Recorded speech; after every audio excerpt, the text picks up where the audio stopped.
Pode dar um glória a Deus? Quero um povo aí de fora ligado. Eu quero louvar a Deus, irmãos, por essa festividade. Eu não vou me estender, eu sei que eu gosto de falar. Amém? Mas eu quero louvar a Deus pela vida do Mateus e da Ana Paula. A gente procurou honrar todas as pessoas que de alguma maneira contribuíram para que essa obra chegasse até o dia de hoje. Eu pensei que a nossa missionária Craneci não havia chegado, mas ela está ali fora. Amém? Aparece aí, Craneci, por favor. Amém? Olha para trás. Sai daí, Joel, em nome de Jesus. Craneci, aparece, chega aqui mais para dentro. Rapidinho, mulher. A Craneci, aleluia, pode parar aí. Amém? A Craneci foi a serva do Senhor que cuidou dessa casa com muito amor durante um tempo especial. Você pode celebrar Deus com as suas palmas pela vida da missionária Craneci. Aleluia. Amém? Pode voltar para o seu lugar, por favor. Eu quero louvar a Deus pela vida do Mateus e da Ana Paula. Eu fiquei muito feliz com esse cuidado que eles tiveram com essa casa. Amém? Todo mundo sabe que aqui não era pintado. Amém? Todo mundo sabe que não havia essa porta aí aonde você está vendo. Não havia esse embelezamento aqui. E eu sei, aleluia, que se eles tivessem recursos, eles teriam feito mais, né?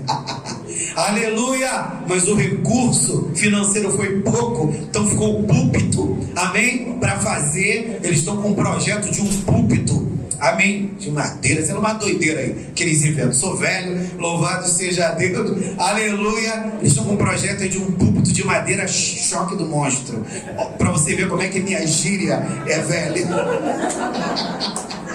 Aleluia! Olha como é que é minha gíria de 10 milhões de anos atrás. Bendito seja Deus. E o dinheiro não deu para isso. Eu quero louvar a Deus pela equipe de Jardim Paraíso.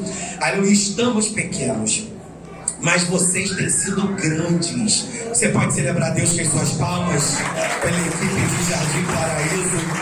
Amém? Aleluia. E agora eu quero te convidar a abrir a sua Bíblia. Abra a sua Bíblia no livro de Mateus, capítulo 26. Mateus, capítulo 26. Amém? Queria pedir um pouquinho da sua atenção e da sua tolerância, porque eu preciso compartilhar aquilo que o Espírito gerou no meu espírito. É óbvio que eu vou liberar de uma maneira bem sintética, vou tentar, amém? Glória ao nome do Senhor. Evangelho de Mateus, capítulo 28, versículo 16. Quem abriu, diga: eu já estou na sintonia. Amém? Só queria pedir às irmãs das crianças, amém?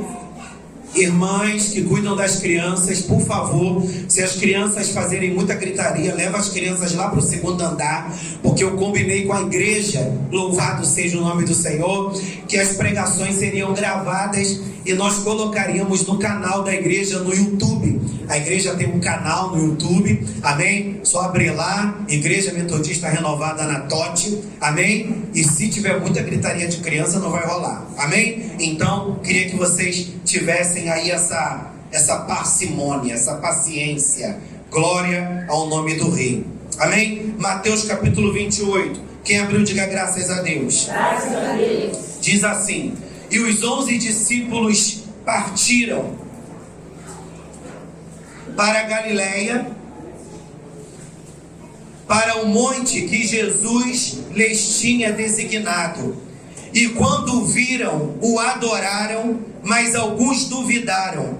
E chegando-se Jesus, falou-lhes dizendo: é-me dado todo o poder nos céus e na terra. Portanto, ide, fazei discípulos de todas as nações, batizando-os em nome do Pai, do Filho e do Espírito Santo, ensinando-os a guardar todas as coisas que eu vos tenho mandado. E eis que eu estou convosco todos os dias, até a consumação dos séculos.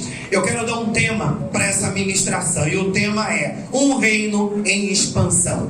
De repente você vai pensar: puxa, pastor, mas a temática da festa não é Mateus capítulo 13, versículo 33? Como assim? Você abre leitura em Mateus capítulo 28, a partir do versículo 16. Você vai ver que tudo tem uma conexão. A primeira coisa que eu quero que você saiba é que Jesus veio à terra e ele habitou entre nós.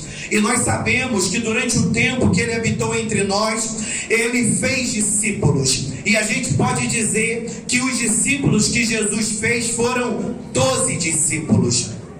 E diz a Bíblia que, como diz o escrito do Velho Testamento, Jesus falava para a multidão em parábolas, amém? Mas para os seus discípulos, ele usava uma linguagem muito clara. Só que no início da caminhada dos discípulos, os discípulos, eles ainda estavam naquela fase do novo nascimento.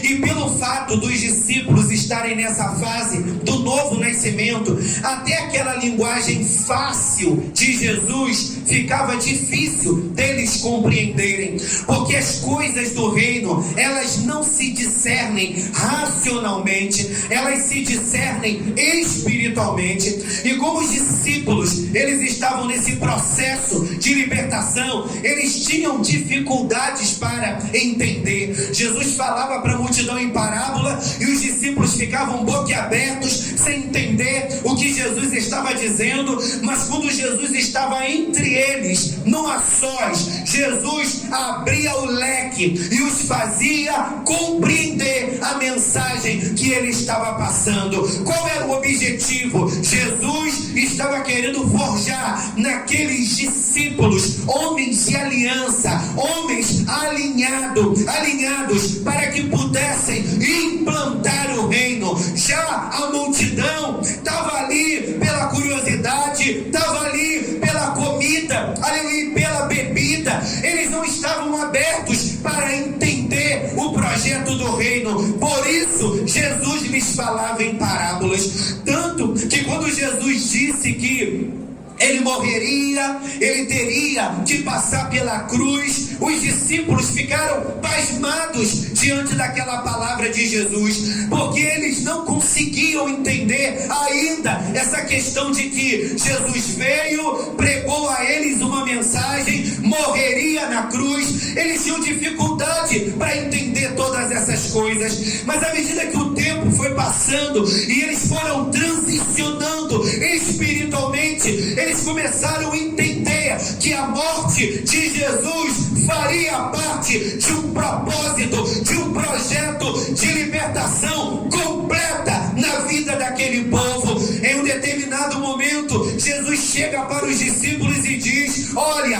todos dizem muita coisa a meu respeito, mas vocês, o que tens a me dizer? E Pedro se levanta e diz: tu és o Cristo, o Filho do Deus vivo. E Jesus disse para ele: muito bem, não foi a carne e nem o sangue que te revelou, mas o meu Pai. O que Jesus estava dizendo? Que verdadeiramente os discípulos estavam transicionando espiritualmente e seus olhos estavam se abrindo e eles estavam discernindo as verdades do reino. Amém, igreja? Aleluia! E o interessante é que Jesus morre na cruz do Calvário. E todos nós sabemos que no terceiro dia Jesus ressuscita, né? Ele morre numa sexta, bendito seja Deus, e num domingo pela manhã ele ressuscita. E quando Jesus ele ressuscita, depois eu dou os textos, quando Jesus ele ressuscita, uma das primeiras coisas que Jesus faz é aparecer para os seus discípulos. Amém? E nós sabemos que durante o período da morte de Jesus, alguns discípulos entraram, vamos dizer assim, na caverna. Não entraram na caverna no quesito abrir mão de toda a mensagem que foi pregada para eles, mas como eles não sabiam o que fazer depois da morte de Jesus, eles se reuniram e ficaram em suas casas. Pastor, se eles passaram tanto tempo com Jesus, porque eles até então não sabiam o que fazer? Porque na realidade eles haviam recebido todo tipo de ensinamento, mas eles ainda não haviam transicionado completamente. E essa transição só se daria na morte de Jesus e na sua ressurreição. E quando Jesus aparece para os seus discípulos, eles ficam pasmados, mas eles adoram e reverenciam ao Senhor Jesus. E diz a Bíblia que Jesus aparece, 1 Coríntios capítulo 15 fala sobre isso, que Jesus aparece durante o período que ele ressuscita e que ele fica entre nós na terra. Ele aparece para cerca de aproximadamente 500 pessoas, amém? Inclusive seus apóstolos. E quando Jesus aparece para os discípulos, ele come com os discípulos. Aí de repente você vai perguntar: ué, pastor, Jesus ele estava num corpo glorificado e ele comeu com os discípulos? Pior que comeu, aleluia! Jesus comeu, porque a gente tem uma dificuldade para entender, amém, um corpo glorificado. A gente pensa que um corpo glorificado é um corpo completamente espiritual, aleluia, aonde você não tem como viver como você vivia. Jesus viveu normalmente, é óbvio que com um corpo glorificado, ou seja, ele estava numa outra dimensão. Quem está comigo diga graças a Deus. Eu e você não temos ainda um corpo glorificado, amém? Nós estamos nessa transição que os discípulos vivenciaram. E diz a Bíblia que Jesus esteve entre os discípulos por cerca de aproximadamente 40 dias. E o interessante é que o número 40 é um número de tratamento, né? Aleluia! Jesus passou 40 dias no deserto para nos ensinar coisas. O povo passou cerca de aproximadamente 40 anos no deserto e nos ensinou coisas nesse processo. Moisés, quando foi separado para o Senhor, a vida dele foi dividida, aleluia, em 3 fases de 40 anos. Então 40 tem uma dimensão profética. Glória a Deus que eu estou nessa dimensão, porque eu estou na fase dos 40. Quem está comigo dá um glória! Aleluia! E Jesus, no final dos 40 dias, ele libera uma palavra. E a palavra que Jesus libera é o seguinte: eu vou para o Pai, mas fiquem em Jerusalém, até que vocês sejam revestidos de poder. Jesus passou 40 dias com eles, depois de ter ressuscitado, aleluia.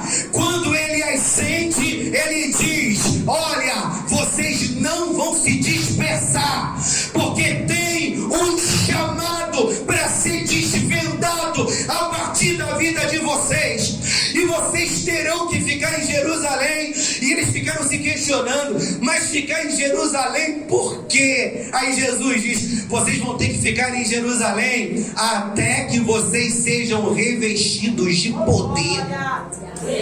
E diz a Bíblia que o que eles fizeram? Porque Jesus disse, né, daqui a alguns dias vocês serão revestidos de poder. Mas nós sabemos que o tempo de Deus não é o nosso. Os discípulos não sabiam precisamente quantos dias se daria. E o que eles fizeram? Receberam a palavra. E quando Jesus ascende aos céus, eles ficam conversando, jogando conversa fiada, olhando para a pessoa que está do seu lado, prestando atenção em quem está lá fora. Não, eles estiveram em oração, eles estiveram em propósitos diante da presença do Senhor. E se passaram 10 dias, diga comigo, 10 dias. E nós sabemos que o número 10 na Bíblia é profético, porque o número 10 fala de totalidade, ou seja, completude, plenitude. Chegou a hora. E olha como é que a profecia se cumpre. 40 dias Jesus esteve com eles. Aleluia, Jesus ascende aos céus. Eles ficam 10 dias em propósitos. Aleluia, no 50º dia desce o Espírito Santo dentro de uma pressão. Era um som como de um forte vento. Eles não tinham vento, mas era um som como de um forte vento. E eles foram revestidos de poder. Nós sabemos, né, que isso se cumpre em Atos dos Apóstolos capítulo 2. E o tema ali da subdivisão diz: dia de Pentecostes, e nós sabemos que a palavra Pentecostes tem a sua origem na palavra penta, que é uma palavra grega que fala 5. Pentecostes fala desses 50 dias, ou seja, era feito a colheita do trigo, contava-se 40 dias para celebrar uma festa de colheita, e a festa de colheita era chamada a festa de Pentecostes, ou seja, o Espírito Santo desceu sobre a vida daqueles 120 homens aproximadamente, para que o reino fosse estabelecido, para que uma grande colheita houvesse em Jerusalém, Judeia, Samaria e até os confins da terra. Eu e você fazemos parte desta colheita. Tá bom, pastor, já entendi. Mas por que um reino em expansão?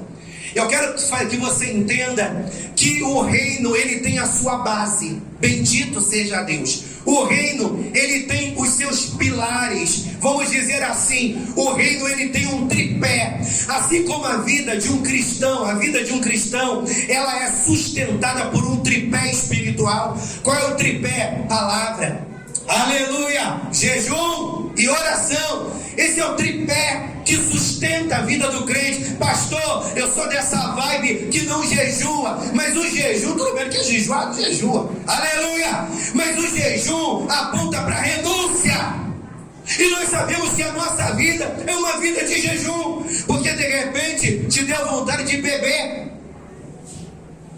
e você jejua. Eu não vou beber. Te deu vontade de pular cerca, aí você jejua. Eu não vou pular cerca, eu sou marido de uma mulher só. Aleluia! Te deu vontade de fazer coisa errada, você jejua. Eu vou abster-se disso. E o reino, ele também se sustenta num tripé. E eu consegui encontrar esse tripé, aleluia, aqui em Mateus capítulo 28. E aqui a gente desenvolve a mensagem pra gente ir pra casa. Aleluia! Mateus capítulo 28. O ventilador que está me boicotando. Deixa esse ventilador ligado, a gente morre aqui. Aleluia! Vamos lá. Mateus capítulo 28, versículo 18. É o primeiro tripé. Eu vou seguir o gancho do pastor Robson, porque o pastor Robson pregou ontem poderosamente, e ele falou que o reino, ele se manifesta através de pessoas. Amém, igreja? Amém. E essas pessoas que serão canal, veículo para que o reino se manifeste, esse povo precisa de duas coisas: poder e autoridade. Louvado seja Deus. E ele estava na mesma conexão. Amém? E o interessante, né, que o Robson falou ontem sobre o fermento, sobre o poder do fermento sobre a massa. Eu achei aquilo interessante. E veio o pastor Jorge, aleluia, não estava ontem, mas dentro de uma mesma conexão, falando sobre o poder do fermento. Diga para a pessoa que está do teu lado: Deus está nessa casa. Aleluia. E eu quero falar sobre um tripé que é a base do reino. Eu encontro isso no versículo 18 de Mateus 28. Diz assim: e chegando-se Jesus, falou-lhes dizendo: é-me dado todo o poder no céu e na terra. Louvado seja Deus. O primeiro tripé, que é a base do reino, é o poder. Aleluia! Quando Jesus mostra o seu poder, nós sabemos que quando Jesus operou milagres e maravilhas em nosso meio, sendo homem, quem estava se manifestando ali? O Jesus imanente. Teologicamente falando, o que significa a imanência? Está falando dessa teoria teológica que se chama kenosis, ou seja, um Deus que habita entre nós como homem e se esvazia da sua glória. Então Jesus, ele opera sinais pelo poder da palavra que o Pai liberou para nós. Mas quando Jesus vence a morte, porque todos nós, homens e mulheres, estávamos debaixo de uma sentença de morte. Romanos capítulo 3, versículo 23. Porque todos pecaram e destituídos estão da glória de Deus. Então todos nós estávamos debaixo de uma sentença de morte, ou seja, de uma sentença de distanciamento e de separação total de Deus. Mas quando Jesus morre na cruz do Calvário, ele morre como um cordeiro em silêncio. Ele não merecia morrer, porque ele não tinha pecado, mas ele se fez pecador. Como assim? Ele tomou sobre si todas as nossas dores, todas as nossas enfermidades, e ele morre na cruz. Por que ele morre na cruz? Para fazer com que entendamos que aquela sentença de morte estava sendo quebrada. Você pode dar glória a Deus aí, meu irmão? Quando Jesus morre na cruz do Calvário, uma sentença de morte é anulada, porque cruz fala de altar. Só que está aí, aleluia, a sentença de morte foi quebrada. E aí? E agora? Eu morri para o mundo, mas como é que eu vou viver? Porque a nossa carne, ela milita contra as coisas desse mundo. Pastor, eu tenho muito poder, o mundo não me atrai. Para de mentira, deixa de ser medíocre. Aleluia, eu tenho muito poder, sou santo, santo, santo, Jeová Mirim. Aleluia, para de bobeira. Bendito seja Deus, que se a gente não tiver em Deus, o mundo nos atrai. É óbvio que quando a gente pensa em mundo, o pessoal pensa logo em se envergonhice. Sai com a mulher dos outros, sai com o homem dos outros. Mas nem sempre é isso que nos atrai. Às vezes nos atrai falar mal da vida dos outros. Às vezes o que nos atrai é se sentir melhor do que os outros. Às vezes o que nos atrai é um estrambique. E às vezes a gente pensa só em pecado de ordem sexual, mas isso prova como a nossa mente é suja. Que o Senhor mande fogo. Quem está comigo diga glória. Ou seja, Jesus morreu na cruz do Calvário. Aquela sentença de morte foi quebrada, legal, mas ele precisava nos dar uma nova vida. E quando Jesus ressuscita, o que ele está querendo dizer para a gente? Porque quando Jesus ressuscitou, ele ressuscitou com um corpo glorificado. Então, ou seja, o Evangelho operando na nossa vida nos dá uma nova natureza, a natureza de filhos de Deus. Como diz a palavra, já estou crucificado com Cristo, e não vivo mais eu, mas Cristo vive em mim. E a vida que eu vivia na carne, hoje vivo na fé do Filho do seu amor. Então a ressurreição de Cristo nos deu uma nova natureza, nos deu uma nova identidade, a identidade de filhos.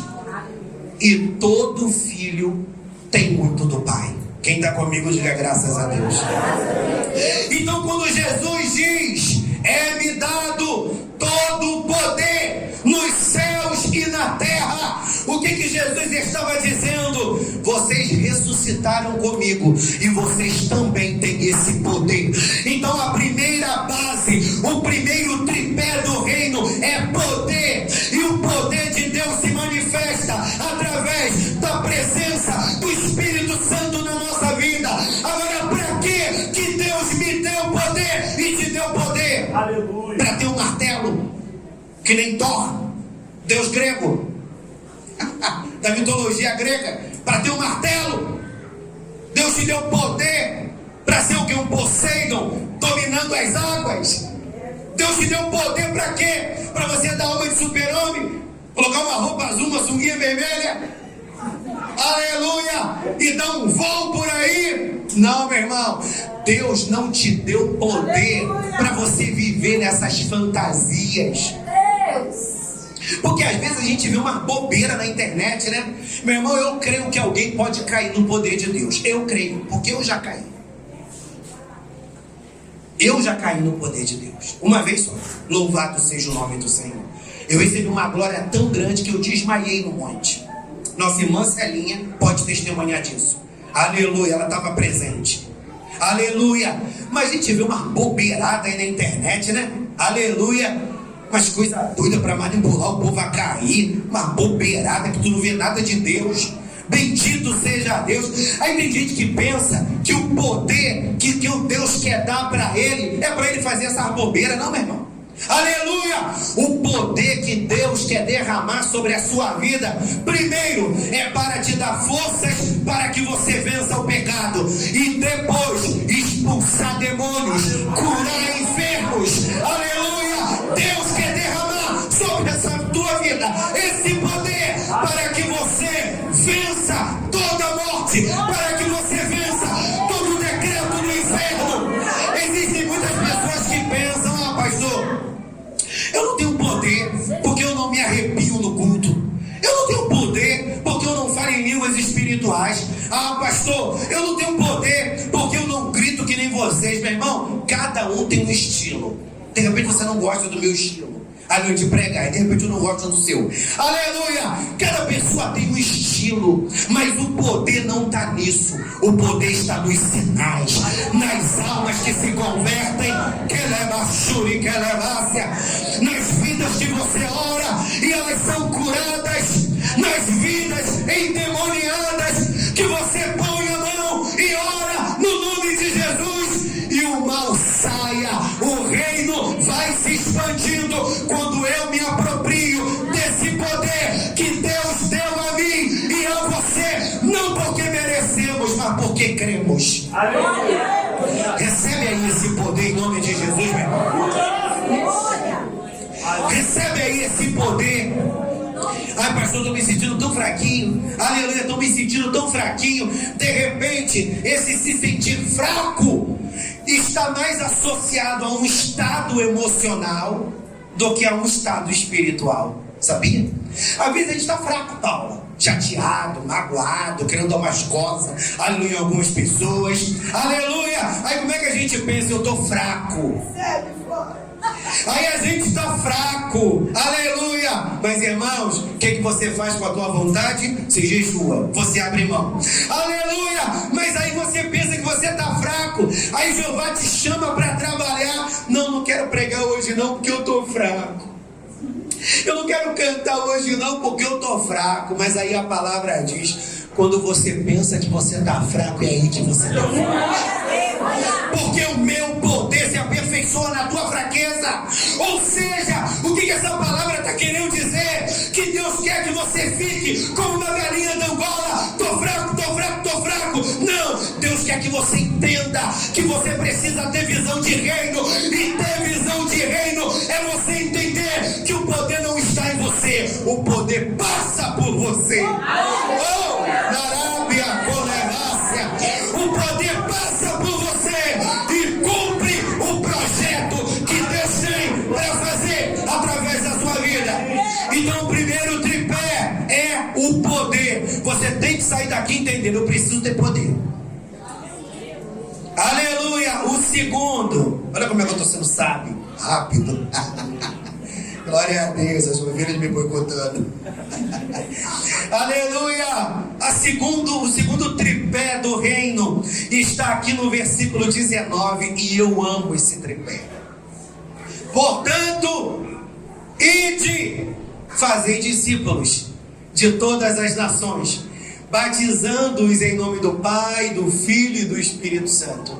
Qual é o segundo tripé como base do reino? Discipulado.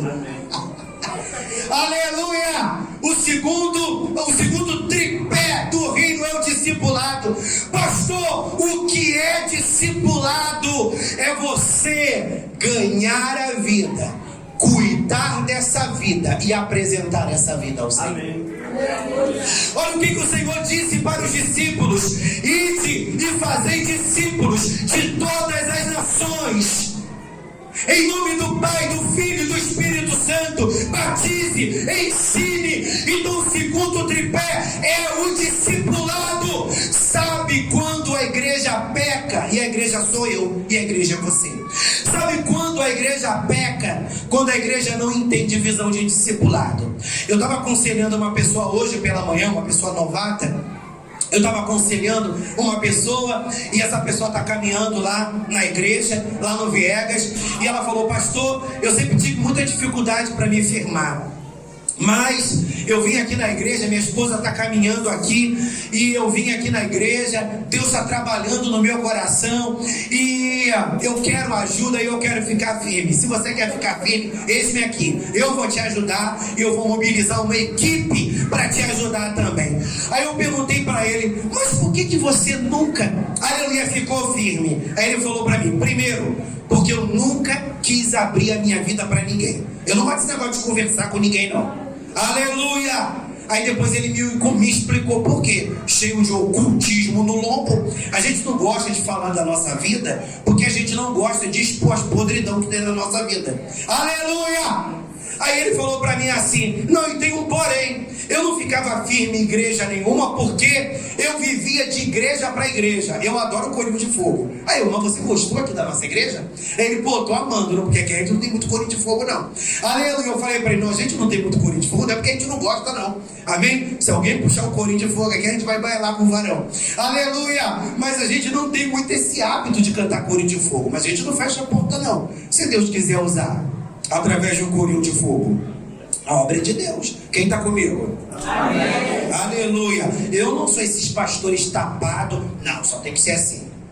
Hino da harpa, só tem que ser assim. Cantor não sei o que, só tem que ser assim. Não, meu irmão, o varão chamou a gente para bailar, vamos bailar no corinho. Se não chamou para bailar na adoração, vamos bailar na adoração, porque a obra é de Deus. Aleluia. Mas aí ele falou: não, eu gosto muito de corinho de fogo. Então aonde eu sabia que tinha uma igreja que tinha corinho de fogo, eu estava ali. Aí, pastor, aí eu perguntei para ele: mas você caminha na igreja há quanto tempo? Mas é um bom tempo. Mas eu nunca me firmei. Por quê? Porque ele fazia a linha, o que vai pelas igrejas. E de repente tem gente aqui assim. Aleluia! Uma hora está lá na igreja do pastor Jorge, outra hora está aqui na Anatote. Se a igreja da Anne e do Dudu fosse próximo, estaria lá na igreja da Anne e do Dudu, e a doideira vai, porque tem gente assim. Aleluia! Que ele é o que vai, aleluia, pelas igrejas. Mas o que Jesus nos ensina? Que um dos tripés, uma das bases do reino é o discipulado. E o que é um discípulo? Um aprendiz, alguém que senta para aprender com o mestre. De repente, Deus tem uma grande obra na sua vida. Você tem um enorme potencial, mas esse potencial não desabrochou porque você não quer sentar para aprender. De repente, porque você sabe muito. Aleluia, você se acha o sabichão. Aleluia. Nós precisamos entender que ser humilde não é ter cara de pobre coitado. Ser humilde não é ter cara de pobre coitado. Ser humilde é ter um coração ensinável.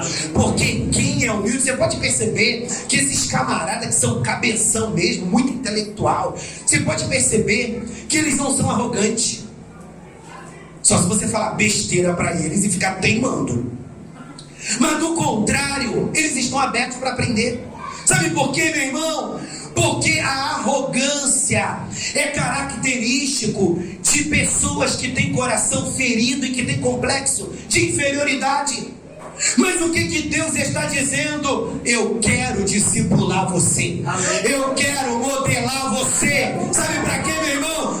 Para que você cresça ainda mais. Nós sabemos que nós somos um jardim fechado. E Jesus é o nosso jardineiro. Mas Jesus, ele vai usar pessoas para ser jardineiro na nossa vida. Aleluia! E quem Deus vai usar para ser jardineiro na nossa vida? Nossos líderes. E o que os nossos líderes trabalham? Com a poda. Aleluia! Ah, pastor, mas eu não concordo sempre com a minha liderança.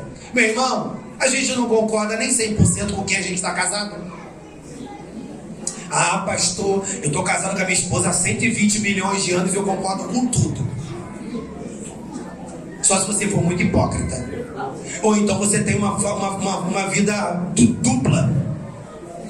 Porque quando você tem uma vida dupla, aleluia, você se sente muito culpado. Aleluia! Então a mulher pode ser uma treva, o marido pode ser uma treva, mas tu engole. Porque você está culpado, né? Louvado seja o nome do Senhor. Então nós temos as nossas discordâncias, mas caminhar junto é muitas das vezes ter que ceder.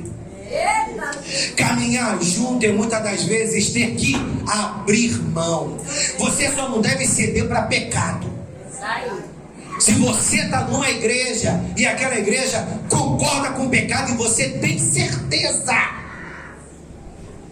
que aquela igreja está em pecado, porque às vezes um espírito de fofoca toma conta da igreja, um espírito de difamação toma conta da igreja, e você não procura saber se aquilo é verdade, e você vai no embalo.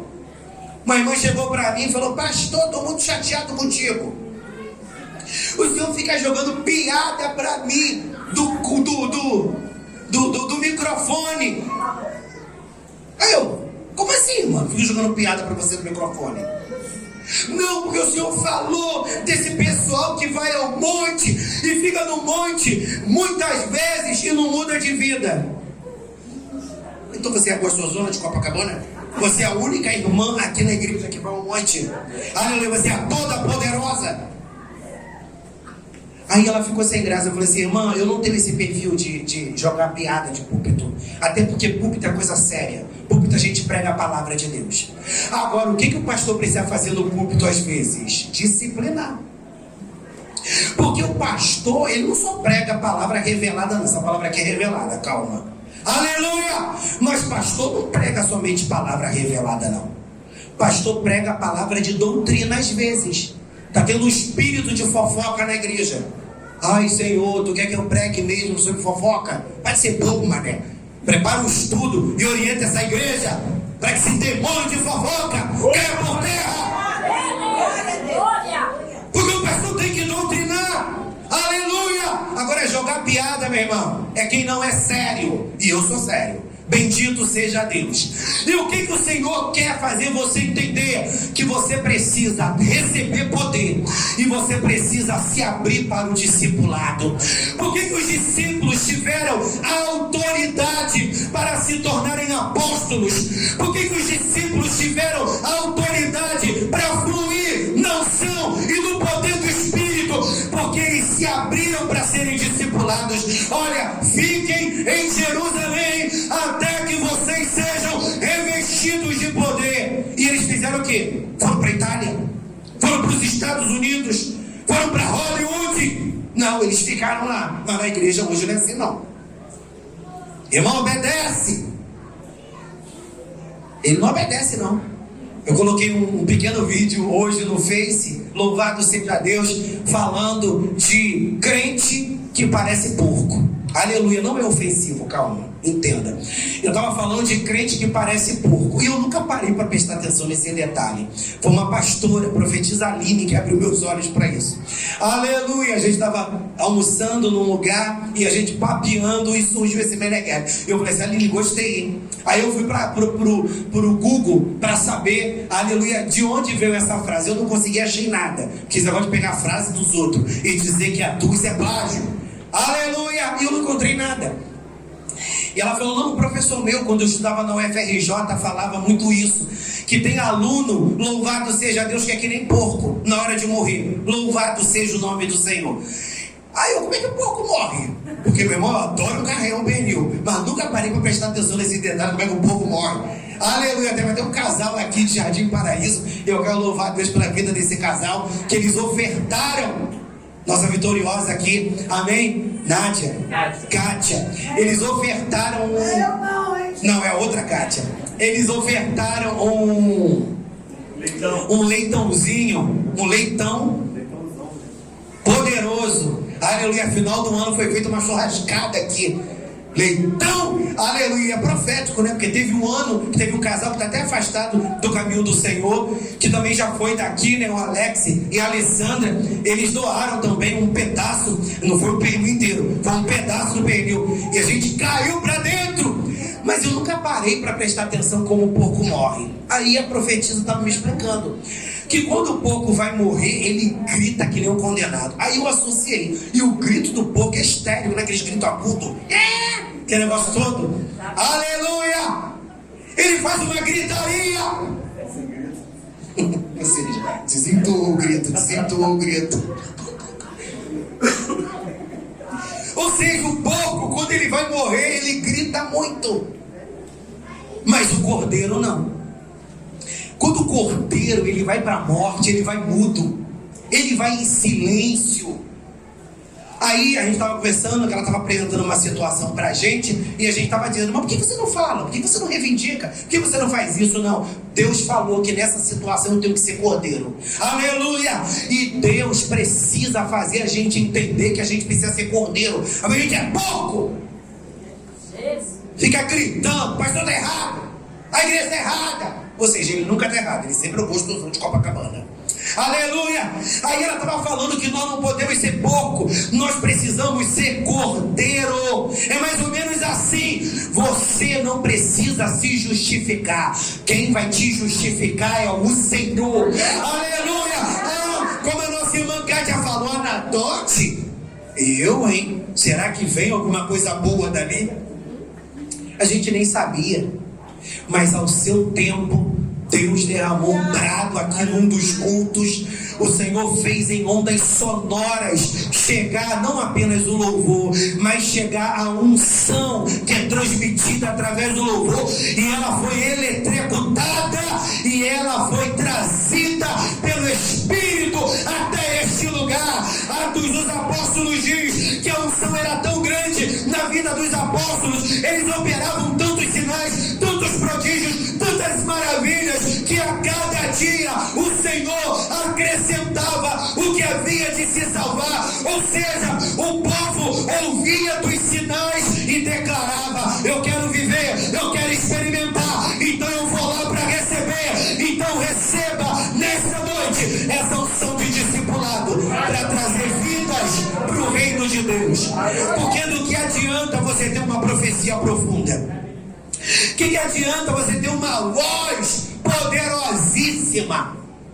Tu não ganha ninguém, tu não cuida de ninguém, tu não ajuda ninguém a se firmar. Aí eu fico imaginando, eu não sei se vai ser assim, mas suponhamos que o galardão seja algum tipo de coroa. Aleluia! E as pedrinhas da coroa representam as almas e o trabalho que você faz para o Senhor. Suponhamos, não estou afirmando nada. Aleluia! Se você não faz nada, meu irmão, tua coroa vai ficar caída, você é só um esqueleto. Eu não quero estar perto de você não, porque na hora que o varão passava historinha, aquela coroa de Paulo, aquela coroa de Pedro, aleluia, e tá você, aquele esqueleto, eu sou ovelha dele, e tá jogando meu nome na lama, né? Aleluia, lá na eternidade, jogando meu nome na lama ainda. Amém. Vou fechar só para quebrar o gelo aí. Aí o último tripé pra gente fechar. Isso aqui é forte. Meu rebanho recebe. Aleluia. O último tripé, versículo 20. Olha o que diz: ensinando-os a guardar todas as coisas que eu vos tenho mandado. E eis que eu estou convosco todos os dias até a consumação dos séculos. O que esse versículo diz? Ensinando-os a guardar todas as coisas. Para que os discípulos ensinassem as pessoas que eles estavam discipulando. Preste atenção aqui, Mateus. Você e Paulo que são dirigentes dessa casa. Aleluia! E o restante do ministério e os visitantes.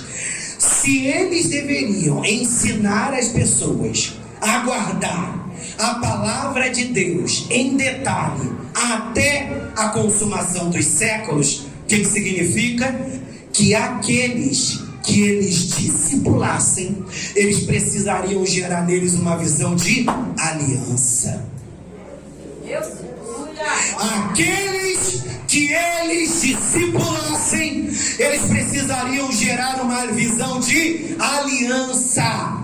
Então qual é o tripé do reino? Poder, discipulado e aliança. Sabe quem trabalha na separação? Aleluia, o diabo. Eu sei que Deus muitas das vezes nos tira da igreja A e nos coloca na igreja B. Eu acredito que Deus pode fazer isso. Eu nasci na Assembleia de Deus e em um determinado momento me convenci que na Assembleia de Deus não iria realizar aquilo que Ele tinha para realizar na minha vida. Eu estava assim mais ou menos que nem a Kátia, me sentindo murcho na minha igreja. E olha que a minha igreja é um ministério grande, um ministério forte, mas eu não estava me sentindo mais ali. E eu comecei a orar, aleluia, e eu comecei a orar, e Deus colocou no meu caminho a igreja metodista renovada, a igreja metodista ortodoxa. Bendito seja o nome do Senhor. Então eu acredito que Deus pode fazer isso. Agora não é isso que acontece muitas das vezes. O que acontece é crente chateado. Estou chateado nesse ministério, vou pular para o ministério W. Estou chateado no ministério W, vou pular para o ministério Y. Estou chateado com o ministério Y, vou pular para o ministério Doideira 4. Aí o que acontece? Ele não se firma, porque o problema que tinha lá vai vir para cá. O problema que estava cá vai para colar. Porque o problema não está fora, o problema está dentro. O problema não está fora, o problema está dentro. Porque na realidade o maior desafio é saber lidar com as questões da vida. Você já viu que tem gente que não para emprego? Por que ele não para emprego? Porque os empregos são tudo peste na vida dele? Não, de repente ele é um péssimo funcionário, ou ele não gosta de submeter as regras. Você não gosta de submeter as regras? Monta uma empresa para você. Assim mesmo é na igreja. Quando eu não era pastor, eu estou fechando, antes de eu ser pastor, eu sabia que Deus tinha um chamado na minha vida pastoral, mas graças a Deus eu não me rebeliei contra pastor nenhum. E só que eu comecei a me envolver na obra, e Deus foi abrindo a minha visão. E quando eu estava sentado no meio da igreja, eu comecei a trabalhar na igreja muito cedo. Muito cedo eu comecei a trabalhar na igreja, dirigir trabalho, liderar departamento. Eu comecei a trabalhar muito cedo na igreja, porque eu era assim que nem a Kézia, um jovem que era rato de igreja. Bendito seja o nome do Senhor. Mas eu tinha uma visão diferente dos meus pastores. Pô, por que meu pastor não fez assim? Mas eu guardava para mim. E eu guardava para mim mesmo, até porque eu não levo jeito para ficar esse blá blá blá. Eu poderia falar quem é bem íntimo de mim. Por que meu pastor não fazia assado? Por que meu pastor não fazia temperado? E eu lembro que quando Deus foi me levantando para o ministério pastoral, na minha ilusão, eu pensei assim: quando eu for pastor, eu vou bombar na terra dos viventes, vou pintar o 7 no bom sentido, vou fazer, vou acontecer, vou bombar, e a igreja vai fluir em tempo recorde. Inocente. Sabe nada, inocente. Meu irmão, peguei o cajado, senti o peso do cajado, e eu vi que o bagulho é doido. Eu vi que a chapa é quente. Se você quer levar a igreja à moda meia boca, o que é levar a igreja à moda meia boca? Pastor, pode isso? Pode. Pastor, eu quero fazer isso? Faz. Pastor, eu quero plantar bananeira? Planta. Pastor, eu vou ficar um mês fora da igreja? Vai. Pastor, eu não sou a favor de dízimo não. Faz o que você quer. Meu irmão, levar a igreja assim, a igreja vai estar lotada. Mas na realidade a igreja não vai estar lotada, ela vai estar inchada. Como o pastor Robson falou ontem, que uma determinada quantidade de fermento numa massa, num tempo de calor, se você não souber equilibrar a dosagem e a temperatura, a massa, ela não cresce, a massa, ela estraga. E é isso que acontece às vezes. quando a gente não leva a igreja debaixo dessa visão de que precisamos de poder, e para ter poder tem que ter renúncia, precisa de discipulado, para ver discipulado tem que ter trabalho, sentar para aconselhar, sentar para orientar, sentar para orar junto, para que haja o estabelecimento do reino, tem que haver aliança. Como é que eu vou ter o Mateus no meu ministério e desconfiar da aliança dele? Ele pode aprontar um dia comigo, se o cão entrar no lombo dele, como eu posso um dia aprontar com ele, se o cão entrar no meu lombo. Mas a gente não vai deixar o cão entrar no nosso lombo, então a gente vai viver em aliança. Na Arábia. Então nós precisamos entender, irmãos, e para fechar, quando a gente olha para alguns evangelhos, nós vamos perceber que o reino é semelhante a um tesouro escondido. Eu quero ler aqui Mateus capítulo 13, antes de pedir o pessoal para ficar de pé. Mateus capítulo 13, versículo 44, fala que o reino é semelhante a um tesouro escondido. Capítulo 13, versículo 44 diz: também o reino dos céus é semelhante a um tesouro escondido num campo, que um homem achou e escondeu, e pelo gozo dele vai, vende tudo quanto tem e compra aquele campo. Ou seja, você vai no lugar, descobre o tesouro, não conta daquele tesouro para ninguém e vai ali, compra aquele reino. Sabe o que significa isso? O reino de Deus entrou na tua vida e esse tesouro está desabrochando em você, e na hora certa as pessoas verão esse reino se manifestar na tua vida e elas desejarão ser como você, porque o reino não se manifesta no exibicionismo, o reino se manifesta através do seu testemunho de vida.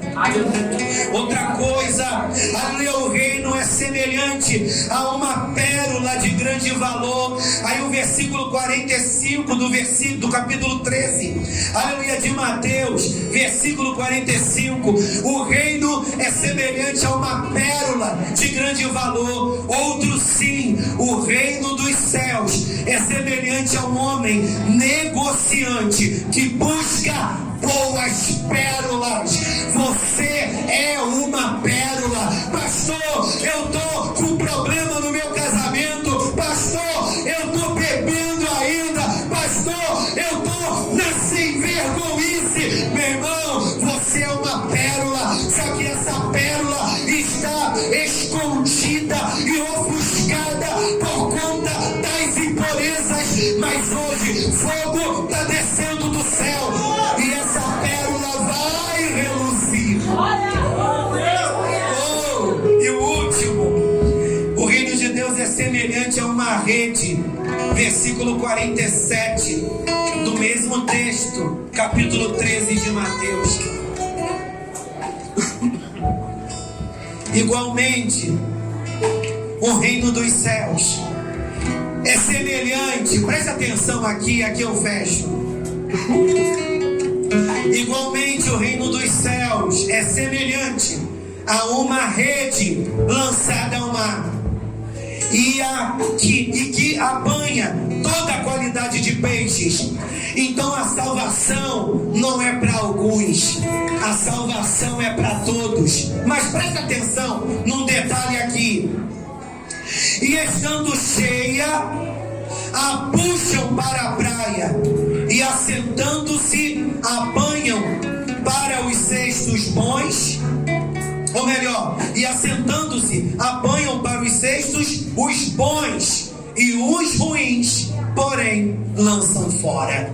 Então o reino de Deus é semelhante a uma rede que vai de encontro a todo tipo de peixe. E depois, no discipulado, é separado os bons peixes dos maus peixes. Mas quem vai separar sou eu. O próprio Deus faz essa seleção. Porque quando você vai discipular uma pessoa, você vai descobrindo o coração dela. E à medida que você vai descobrindo o coração dela, você vai percebendo se ela está na igreja para mudar de vida ou se ela está na igreja para receber bênção. Se ela está na igreja para mudar de vida, ela é o bom peixe, e esse peixe tem moeda dentro da boca. Esse peixe vai levar a obra de Deus a prosperar, porque ele vai trazer um dos peixes. Mas aquele peixe ruim é aquele peixe, se coloca de pé, que não se abriu e não se abrirá para o discipulado, porque ele tem um rei na barriga e ele tem essa visão. Eu sei o que eu estou fazendo. Tenha nesta noite uma visão aberta para entender que o reino está se manifestando em você. Eu queria que a pastora Ana Cristina viesse aqui e eu queria que eles fizessem esse fechamento. Alerrácia, Numinaio, Coburácia, nós vamos orar, aleluia, e a pastora vai fazer esse fechamento. Louvado seja o nome do Senhor. Nós vamos orar agora.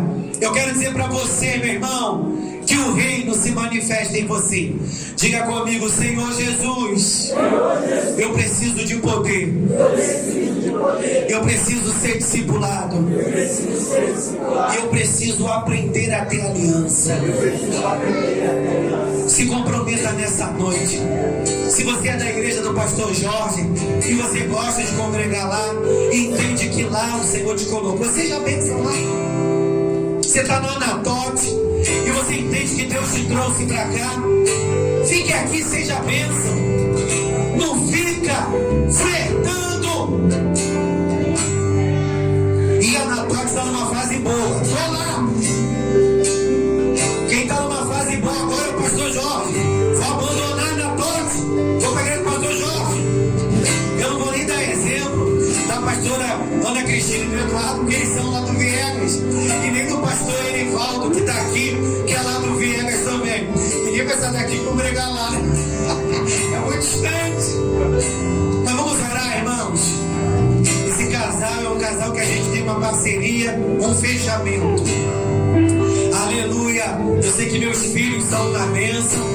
Aleluia. Mas eu quero liberar esse casal para, aleluia, liberar o jorrar desse poder, desse discipulado e dessa aliança. Põe a mão no teu coração e diga assim comigo: o reino está em expansão dentro de mim. Senhor, a autoridade que é no nome de Jesus Cristo, nós queremos te pedir que essa palavra comece a produzir efeito no coração de cada homem, de cada mulher, de cada moça, de cada adolescente, de cada um que está aqui nessa noite. Que o reino se manifeste. O poder de Deus vem sobre nós.